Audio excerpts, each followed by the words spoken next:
वर्षा युग की स्थापना आषाढ़ सुदी 14 के दिन इस स्थान पर स्थापना के रूप में वह घड़ी आई थी और आज कार्तिक वदी अमावस्या है। कल 14 था और वार्षिक प्रतिक्रमण किया गया। एक वर्ष में मनवचन काय से कृतकारित अनुमोदन से जाने अनजाने में जो दोष लग जाते हैं उन दोषों का परिमार्जन किया गया और आज प्रातः वेला में वर्षा योग संबंधी भक्तियों के पाठ के पूर्व में निर्वाण वीर निर्वाण के उपलक्ष्य में निर्वाण भक्ति के साथ साथ 3-4 भक्ति और पढ़ी गई। उसके उपरांत वर्षा योग संबंधी भी भक्तियों के पाठ के साथ वर्षा योग की निष्ठापना हुई है। बहुत यह अद्भुत विषय है कि एक एक समय व्यतीत होता होता वह काल व्यतीत हो जाता है और बीता हुआ काल अब आने वाला नहीं। महावीर भगवान को निर्वाण प्राप्त करके कितने वर्ष व्यतीत हुए? 2550 वर्ष हुए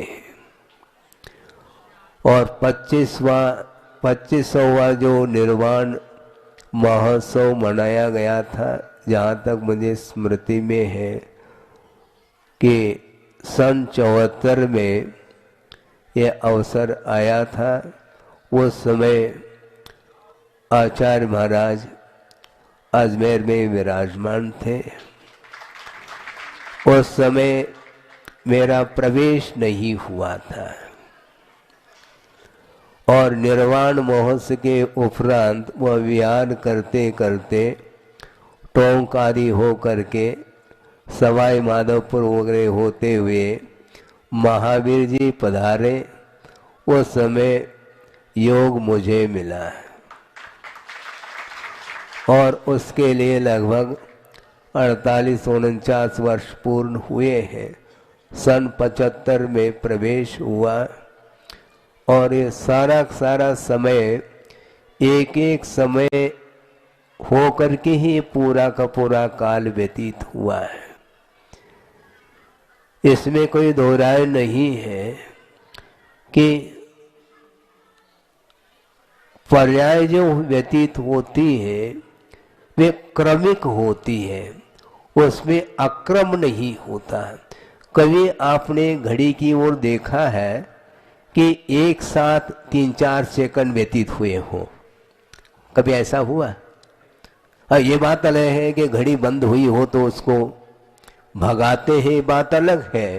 वो भगाने वाली बात हो गई, घड़ी को मिलाने वाली बात हो गई, किंतु वस्तुतः घड़ी जो है वो कभी दौड़ती नहीं। अपनी गति से वह परिणमन होता है काल के द्वारा और यहाँ पर यह सारा समय व्यतीत हुआ है कि धर्म ध्यान के साथ व्यतीत करना बहुत दुर्लभ हुआ करता है। वैसे आर ध्यान रौद्र ध्यान के साथ प्रत्येक संसारी प्राणी का अतीत अनंत काल व्यतीत हुआ है, उसका कोई भी मूल्य नहीं है। किंतु धर्म ध्यान के साथ जो व्यतीत करता है उसका मूल्य है, उसका महत्व है। और आर ध्यान रौद्र ध्यान से ऊपर उठने के लिए परिग्रह का विमोचन किया जाता है। परिग्रह का एक नाम आता है संग। संघ नहीं, घ अलग है, ग अलग है। संग अर्थात परिग्रह होता है। और अभी अभी कुछ दिन पूर्व में कुछ ब्रह्मचारी भाइयों ने प्रवेश किया है, ऐसा आपने कहा है। कहाँ पर प्रवेश किया है? संघ में, ऐसा कहा। मैं सुन रहा तो क्या बोल रहे हैं आप? संघ में प्रवेश उनका हुआ है। अब संघ को भूलना चाहिए उन्हें।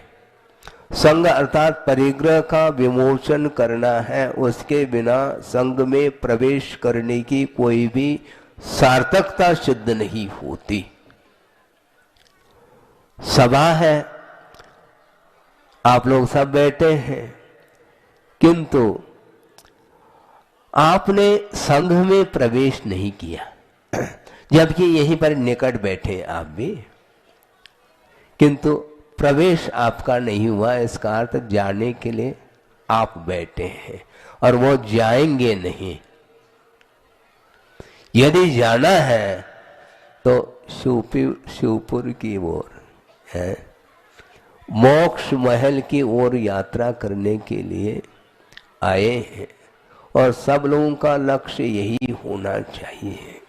भले ही आप लोग गृहस्थ हैं या अलग वस्तु, किंतु सम्यक दृष्टि का भी यही लक्ष्य हुआ करता है। सम्यक्त को प्राप्त क्यों किया जाता है? क्योंकि सम्यक्त के अभाव में अनंत काल से संसार में परिभ्रमण हो रहा है। उस परिभ्रमण को, उसको विच्छिन्न करने के लिए, संसार के विच्छेद के लिए ही श्रद्धान जागृत किया जाता है। और सच्चे देव शास्त्र गुरु के प्रति जब आस्था जागृत होती है तो उसके माध्यम से संसार का विच्छेद होता है। अनंत संसार का विच्छेद करने वाला यदि कोई पवित्र भाव है तो वह सम्यक्त भाव माना जाता है। एक साथ भी रत्नत्रय को अंगीकार किया जा सकता है और क्रम से भी किया जा सकता है, इसमें कोई बाधा नहीं है। किंतु जिस समय सम्यक्त का भाव जागृत हुआ, उसी समय उसका अनंत संसार परीत हो जाता है। अनादि मिथ्या दृष्टि का उल्लेख मिलता है आगम में। उसका अर्थ भी यही है कि जिसने अभी तक अतीत अनंत काल में एक बार भी सम्यक्त को उपलब्ध नहीं किया है, उसका नाम अनादि मिथ्या दृष्टि। और जिस समय उसमें सम्यक्त को प्राप्त करके पुनः मिथ्यात्व में गया है, उसका नाम सादी मिथ्या दृष्टि। क्योंकि मिथ्यात्व की शुरुआत हो गई, उसके पहले नो बिगनिंग। अनंत काल से वह मिथ्यात्व की धारा चली आ रही है। उसको जिसने समाप्त कर लिया है, उसके लिए आचार्य कहते हैं अब ज्यादा समय उसके लिए संसार में रहने के लिए नहीं। एक बार सम्य दर्शन उत्पन्न होने के उपरांत वहां अंतर्मूर्त में भी मुक्त हो सकता है। और अधिकतम यदि संसार में रहेगा तो अर्ध पुद्गल परिवर्तन काल तक उसका संसार का परिभ्रमण का काल माना जाता है। इसके उपरांत एक समय भी वह रह ही नहीं पाएगा संसार में, बिल्कुल, क्योंकि उसने टिकट काट ली है। टिकट काटने के उपरांत मंजिल तो मिलेगी, लेकिन ये ध्यान रखो टिकट तो काट ली और जेब में रख ली, सुरक्षित है वो टिकट। और वाहन में नहीं बैठेंगे तो, ट्रेन में नहीं बैठेंगे तो वह टिकट पहुंचा देगा वहां तक, मंजिल तक संभव नहीं है। इसलिए श्रद्धा उत्पन्न कर लिया, सम्यक्त को प्राप्त कर लिया, उसके उपरांत चारित्र की ओर कदम बढ़ाने की आवश्यकता है। अभी कुछ ही समय पूर्व में भक्तियों का पाठ चल रहा था, उसमें एक पंक्ति अपने को गौर से हमने उस पंक्ति को देखा, पढ़ा, वैसे प्रतिदिन पढ़ते हैं। योगी के लिए एक विशेषण दिया है पूज्यपाद स्वामी ने, आप सब ध्यान से सुनेंगे उसको, कि संसार दुख भीरवः परिशहारात घाति न प्रवीराः, ऐसे एक पंक्ति आई। अर्थ क्या है इसका? संसार दुख भीरवः, वैसे सम्यक दृष्टि सातों भयों से मुक्त रहता है, किंतु वह भी डरता है। किससे? संसार रूपी दुख से भयभीत रहता है। जो पाप भीरू होता है वही योगी माना जाता है। योगी बन तो जाते हैं, किंतु पाप से यदि भीति नहीं है तो वह योगी नहीं माना जाता है। और परिशहारात घाति न प्रवीराः कहा, परिशह रूपी शत्रु को घातने के लिए वे वीर हैं। हाँ, घात तो करना है महाराज। मोक्ष मार्ग में भी घात की बात आती है ना, घात की बात तो नहीं होनी चाहिए। हम किसी का घात नहीं करते हैं, किंतु कर्म का तो घात करना ही पड़ेगा अपने को। परम कर्म का क्षय करने के लिए, कर्म को दग्ध करने के लिए ध्यान रूपी अग्नि का प्रयोग किया जाता है। यानी योगी के पास ऐसी अग्नि होती है, वह अग्नि मोह को जलाने में कारण सिद्ध होती है। और आप लोग प्रतिदिन अग्नि जलाते हैं? अग्नि जलाते क्या? नहीं, ईंधन को जलाया जाता है, ध्यान रखो। अब सोचो, अग्नि नहीं जलाया जाता, अग्नि को क्या जलाएंगे आप? अग्नि जल रही है, ईंधन जल रहा है, वस्तुतः देखा जाए अग्नि ईंधन को जलाती है, किंतु मोह रूपी ईंधन को जलाना चाहो, दुनिया में कोई भी अग्नि नहीं मिल पाएगी जिसके द्वारा मोह राख राख हो जाए, दग्ध हो जाए। तो मोह को दग्ध करने के लिए ध्यान रूपी अग्नि को ही जलाया जाता है। कौन जलाने में सक्षम है? बिना योगी के संभव नहीं है। योगी के वश की बात है। हाँ, लेकिन वस्तुतः योगी कौन होना चाहिए? आगम पढ़िएगा, बहुत कठिन कार्य है। परिशह सामने आते ही वह योगी भी पीछे हट सकता है। हाँ, प्रत्येक योगी परिचयों के ऊपर विजय प्राप्त कर ले, बहुत कठिन कार्य है ये। परिचय और उपसर्ग को सहन करने की क्षमता बिना योगी के संभव नहीं, किंतु योगींद्र के लिए ही वह संभव है। सामान्य योगी भी अपने जीवन में उन परिचय और उपसर्ग को सहन नहीं कर पाता। इसलिए गुरुदेव का संघ के लिए बार बार यही उद्बोधन रहा कि मुनि तो बन गए तुम लोग, श्रमण तो बन गए, किंतु क्या अभी भी कुछ शेष रहा है क्या? हाँ हाँ, श्रमण बन गए हैं, किंतु श्रामण्य पद की ओर दृष्टि होनी चाहिए। अर्थात श्रमणता और श्रमण में अंतर है। यह जो प्रत्यय जुड़ा है ये भाव प्रत्यय माना जाता है। श्रमणत्व कहो अथवा श्रमणता कहो अथवा श्रामण्य कहो, ये भाववाचक शब्द है। श्रमण बनने के उपरांत श्रमण के योग्य यदि परिणाम नहीं है तो मात्र श्रमण कहलाएगा, वह श्रामण्य नहीं माना जाता। इसलिए कुंद स्वामी भी यही कहना चाहते हैं। क्या कहते हैं वो? यदि इच्छति दुख परिमोक्षम परिवज्जतु सामन्नम, यदि तुम दुख से मुक्त होना चाहते हो तो श्रामण्य पद को अंगीकार करो, ऐसा उनका कहना है। क्योंकि अतीत में श्रमण पद कितने बार अंगीकार किए हैं संसारी प्राणी ने, इसका कोई हिसाब नहीं, न किताब है, कोई हिसाब किताब नहीं है। अनंत बार इस जिनलिंग को अंगीकार किया है, इसके उपरांत भी इसी धरती पर वह घूम रहा है। क्यों घूम रहा है, ये प्रश्न चिन्ह है, और कुछ नहीं है कि सामान्य पद अंगीकार नहीं कर पाया। और सामान्य पद यदि आ गया तो नेमिचंद्र सिद्धांत चक्रवर्ती बोल रहे हैं, अधिकतम 32 बारायम संयमम उबलहिया। अधिकतम 32 बार ही वह संयम को अंगीकार करता है, और संयम का अर्थ ही सामान्य पद माना जाता है। बाकी सब द्रव्यलिंग के साथ कोई काउंटिंग नहीं है, अनकाउंटेबल, कोई टेबल नहीं उसमें। अनंत बार अंगीकार किया, इसके उपरांत भी मोह दग्ध नहीं हो पाया, क्योंकि उस प्रकार की ईंधन शुक्ल ध्यान रूपी अग्नि की आवश्यकता है। शुक्ल लेशा होना मुश्किल हो रहा है? शुक्ल लेशा में अपने आप में मन शांत रहता है, लेकिन शुक्ल लेशा का दर्शन भी आज वर्तमान में बहुत कम हो पाता है। आपने चित्र तो देखा होगा लेशा का, षडलेशा का चित्र क्या दिया है?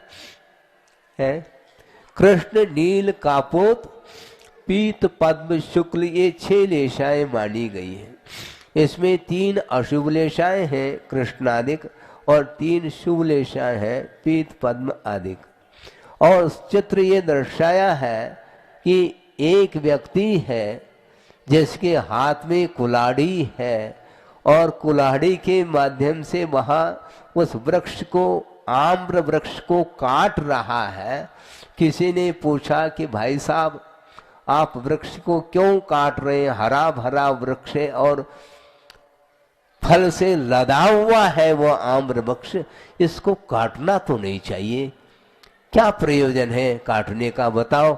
उसने यही कहा, मुझे आम खाना है। अरे आम खाना है तो वृक्ष को काटने से, इसको बोलते हैं तृष्णा। हाँ, आसक्ति इसी को बोलते हैं।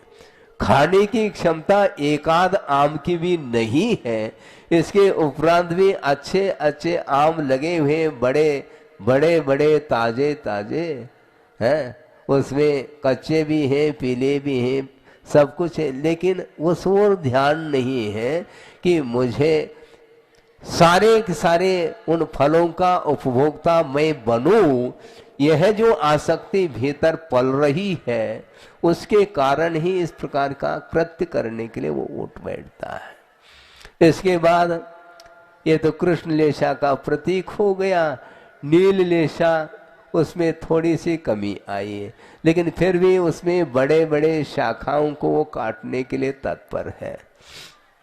और उससे और आगे बढ़ते हैं तो छोटे छोटे जो उपशाखाएं हैं उनको काटने में लगा हुआ है।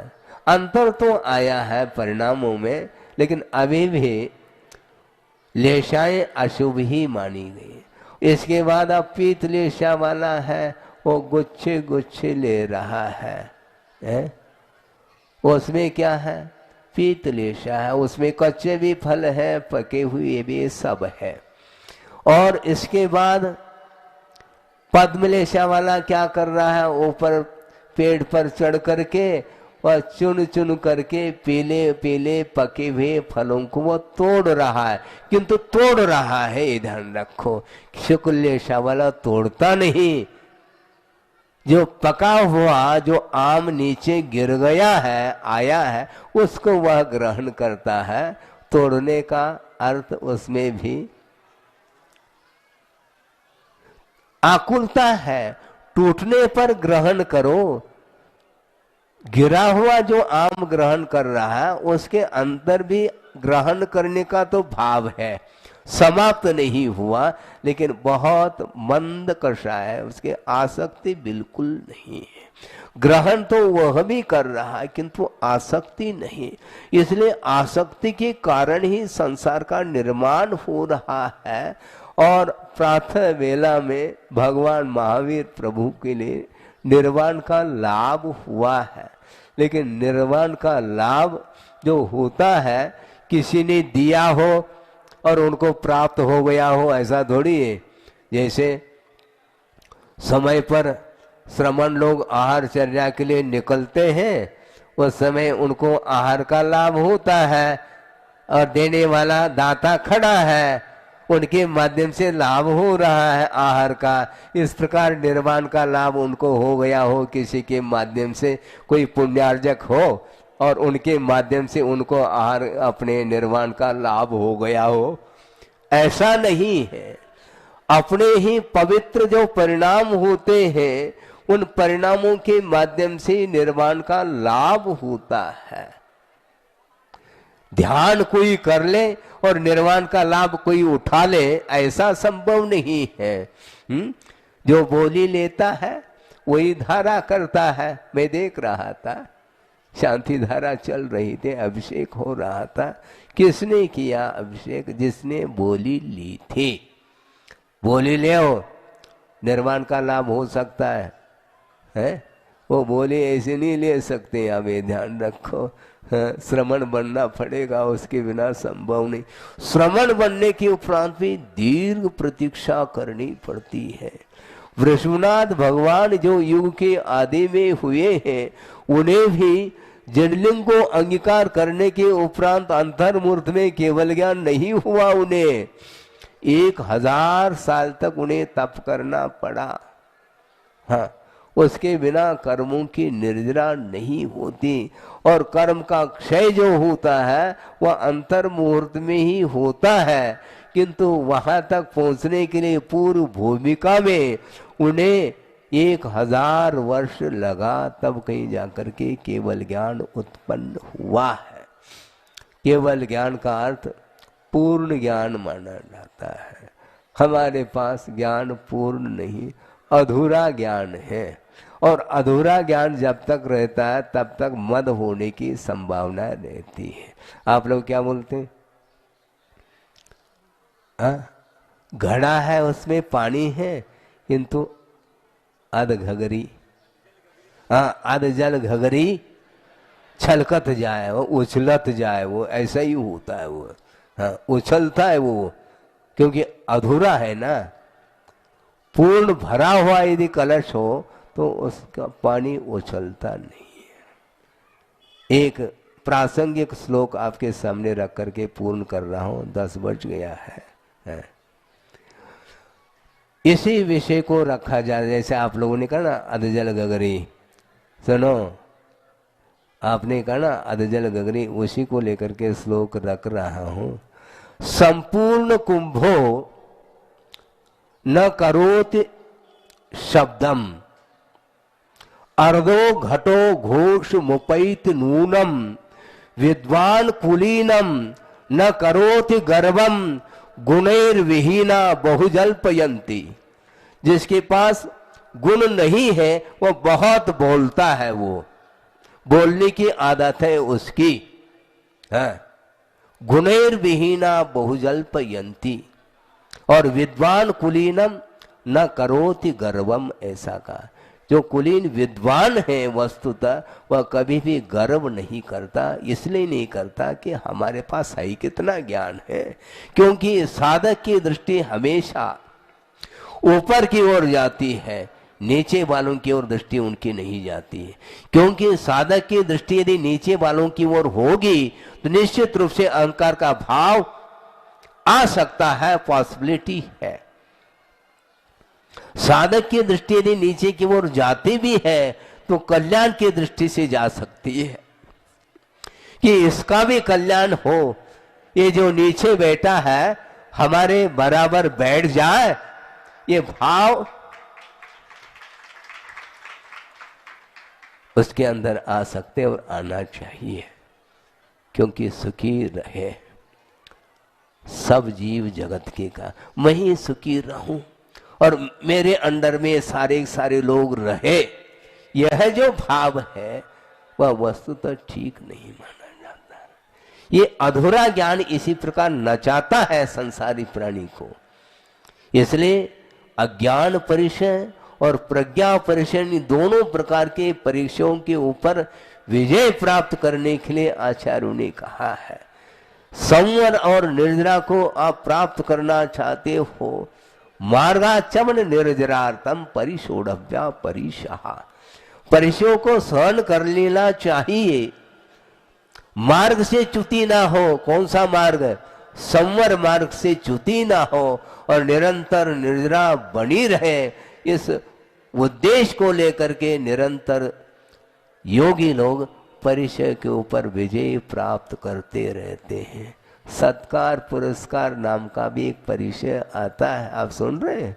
हाँ, तत्व सूत्र में आने वाला है 90 अध्याय में। 22 परिचयों में कुछ ऐसे परिचय होते हैं जो मानसिक हुआ करते हैं और कुछ शारीरिक परिचय होते हैं। शारीरिक परिचय फिर भी बहुत जल्दी सहन करने में आ सकते हैं, क्योंकि कोई 10 उपवास भी कर सकता है, कोई 5 उपवास भी कर सकता है, क्षुधा लगी है इसके उपरांत भी उसको वहां उस ओर ध्यान नहीं दे रहा है। किंतु सत्कार पुरस्कार यदि न मिले फिर देख लो कैसे है अग्नि सुलगती है, फिर है मोह रूपी अग्नि सुलगती है। सत्कार पुरस्कार मिल जाए इस प्रतीक्षा में यदि कोई रहता है तो उसको मोक्ष मार्ग में एंट्री नहीं है।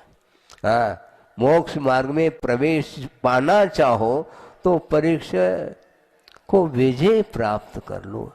क्या सत्कार है, क्या पुरस्कार है, क्या प्रतिष्ठा है? हमें कहना चाहते हैं प्रतिष्ठा भगवान की हुई है, ध्यान रखो। उनसे हमारी कौन सी प्रतिष्ठा है जिसके पीछे संसारी प्राणी लालायित है? क्या प्रतिष्ठा? भगवान की प्रतिमा यदि प्रतिष्ठित नहीं है तो वह वंदनीय नहीं, ये कहा गया है। अर्थ यह है कि गुणों की उपासना होती है। गुण यदि नहीं है तो हम किसकी आराधना करेंगे? गुणों की आराधना करो, गुणों की उपासना करो, गुणों की पूजा करो। गुण ही हमारे लिए प्राप्तव्य है, प्राप्त करने योग्य। मुझे प्रतिष्ठा नहीं प्राप्त करना है, मुझे प्रसिद्धि नहीं प्राप्त करना। गुरुदेव का ये कहना, उन्होंने कहा था मुझे प्रसिद्धि नहीं चाहिए, मुझे सिद्धि चाहिए, यानी सिद्धत्व पद मुझे प्राप्त। पंच परमेष्टि में सबसे उच्चतम यदि कोई पद है तो सिद्ध पद है, उसके बाद कोई भी पद नहीं है। लोक के अग्र भाग पर सिद्ध परमेष्टि विराजमान है, अरहंत परमेष्टि नहीं। सुन रहे हैं आप लोग? सब सामने बैठे हैं, पीले वस्त्र पहने हुए। हम ये कहना चाह रहे हैं अरहंत परमेष्टि भी लोक के अग्र भाग पर नहीं पहुंचे। क्यों? मात्र उन्होंने 4 घातिया कर्मों का ही क्षय किया है। आघाती कर्म अभी भी विद्यमान है और जब क्षय को प्राप्त हो जाएंगे तो एक समय नहीं लगता उनको वहां पहुंचने में। पहुंच जाएंगे और अनंत काल के लिए वो हिलेंगे नहीं, न उनको कोई हिला सकता है। हम दूसरे को एक दूसरे को हिलाने में लगे हैं। सिद्ध परमेष्टि को हिला करके दिखाओ, मैं पूछता हूं, संभव नहीं। प्रलय भी हो जाए तो उनमें कोई भी विक्रिया संभव नहीं है। मेरु पर्वत चलायमान हो सकता है किंतु उनमें उनको कोई भी चलायमान नहीं कर सकता, क्योंकि वह शुद्ध तत्व है। अब उसमें वैभाविक परिणमन संभव नहीं, स्वभाव रूप में उनका परिणमन जारी है। इसलिए हमें प्राप्त क्या करना? निर्वाण को प्राप्त करना। और प्रातः वेला में भगवान को निर्वाण का लाभ हुआ और अपराह्न वेला में गणधर परमेष्टि को केवल ज्ञान हुआ है। और केवल ज्ञान के उपलक्ष्य में दिवाली मनाई जाती है, ये ध्यान रखो। महावीर भगवान को निर्वाण हुआ है इसलिए दिवाली नहीं है। महावीर भगवान तो गए, केवल ज्ञान रूपी ज्योति जो जल गई वो गणधर परमिष्टि के लिए। हालांकि महावीर भगवान को केवल ज्ञान पहले हुआ था, बाद में निर्वाण का लाभ हुआ, तो आज जो है गणधर परमेष्टि को केवल ज्ञान हुआ है। सोचो विचार करो, ये मद अहंकार ठीक नहीं माना जाता। ज्ञान के माध्यम से अल्प, सुबह भी वही चर्चा चल रही थी, अल्प मात्रा में भी ज्ञान है, किंतु केवल ज्ञान रूपी ज्योति को जलाने में कारण है वो। हाँ, और वो बहुत सारा ज्ञान रख रखा है, फिर भी केवल ज्ञान रूपी ज्योति को हम जला नहीं पा रहे हैं। क्यों नहीं जला पाते हैं? क्योंकि मोह रूपी हवा चल रही है, इसलिए वह दीपक बुझ रहा है। हाँ, दीपक की रक्षा करो। कौन सा दीपक है महाराज? है कौन सा दीपक है? सम्यक दर्शन रूपी दीपक को हमें सुरक्षित रखना है। अंतर मुहूर्त में वह दीपक बुझ सकता है, इसलिए क्योंकि क्षायक सम्यक तो नहीं है वर्तमान में, इसलिए यदि प्राप्त सम्यक दर्शन है उसको सुरक्षित रखने की बात करो। अहंकार करोगे निश्चित रूप से वह सम्यक दर्शन मलिन होगा, और मलिन होगा तो वह अंतर मुहूर्त के पश्चात छूट भी सकता है, संभावना पूरी है। इसलिए हमें कषाय रूपी हवा से उस दीपक की रक्षा करनी है। आचार्य कहते हैं अपने श्वास के द्वारा भी दीपक बुझ सकता है। सुन रहे? अपनी श्वसन क्रिया के माध्यम से दीपक बुझ सकता है, इसलिए बहुत सावधानी के साथ उस दीपक की रक्षा करने की आवश्यकता। आपका समय हो गया है, और वीर प्रभु को निर्वाण का लाभ और गणधर परमेष्टि को केवल ज्ञान हुआ, और हम अभी भी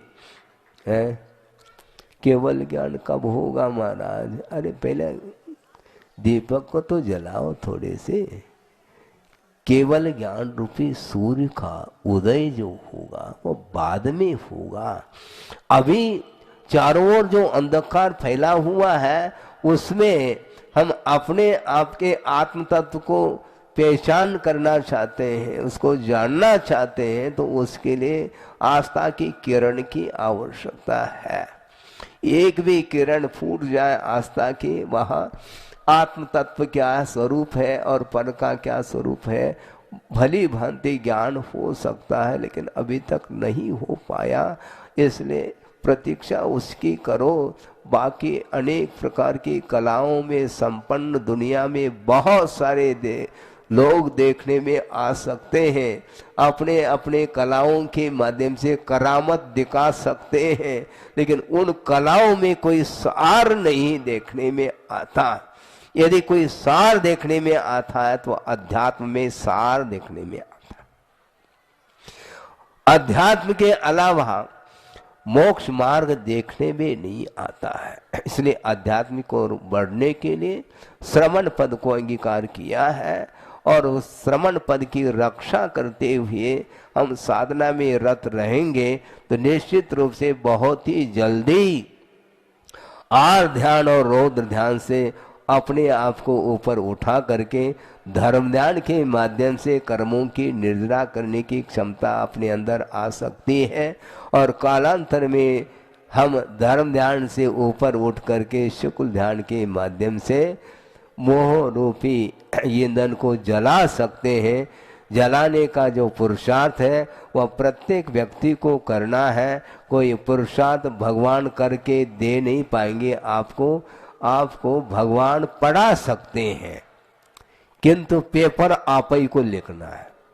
पेपर लिख करके दे दे, इतनी कृपा बरसा दो भगवान, आप लिख करके दे दो ना, आप लिख करके दे दो, आपको भी आनंद आएगा क्योंकि हम पास हो जाएंगे। भगवान कहते मुझे आनंद नहीं आएगा क्योंकि तुम पास होगे तब मुझे आनंद आएगा। और पास वही व्यक्ति होता है जो पुरुषार्थ करता है। पुरुषार्थ करने के लिए उन्होंने एक प्रकार से प्रकाश दिया है, उस प्रकाश में रह करके आत्म तत्व की पहचान स्वयं को करना है। इसलिए सच्चे देवगुरु शास्त्र के प्रति एक आस्था का भाव जागृत करें और उसके माध्यम से अपने जीवन को उन्नति की ओर ले जाने के लिए पुरुषार्थ अनिवार्य है। और उसी के माध्यम से हमें अलौकिक शांति की उपलब्धि हो सकती है। हो इस पवित्र भावना के साथ। अहिंसा परमो धर्म की जय।